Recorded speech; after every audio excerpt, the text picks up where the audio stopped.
Hello friends, welcome to Vijay. நம்ம இன்னைக்கு பேசும்போது ரொம்ப வியர்டான டாபிக்ங்க. கல்யாணம் அப்படிங்கிறது வந்து ஒருவனுக்கு ஒருத்தி அப்படின்னு சொல்ற சமூகத்துல தான் நம்ம வாழ்ந்திருக்கோம்.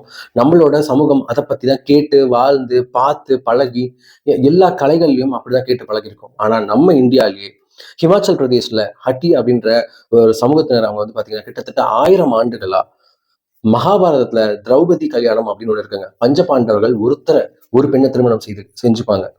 அதே கான்செப்ட்ல அவங்க 5 பேர் அண்ணன் தம்பிங்க வந்து என்ன பண்ணுவாங்கன்னா ஒரு பெண்ணை திருமணம் செஞ்சுப்பாங்க. ரீசெண்டா ஒரு ஒரு ஒரு ஒரு பெண் வந்து பாத்தீங்கன்னா 2 சகோதரர்கள் கல்யாணம் பண்ணிட்டாங்க அப்படின்னு சொல்லி ரொம்ப பூமா அந்த விஷயத்த பேசிட்டு இருக்கு. 15 வருஷத்துக்கு முன்னாடியே இதை பத்தி ஒரு டீட்டெயிலான நியூஸ் போட்டிருப்பாங்க. அதை பார்த்த நமக்கு ஷாக் ஆகாது, பார்க்காதவங்களுக்கு ரொம்ப ஷாக்கா இருக்கும். ஆனா இப்ப 2025லயும் இதை ஃபாலோ பண்ற ஒரு தரப்பினர் இருக்காங்க. அது பேசு பொருளா இருக்கு.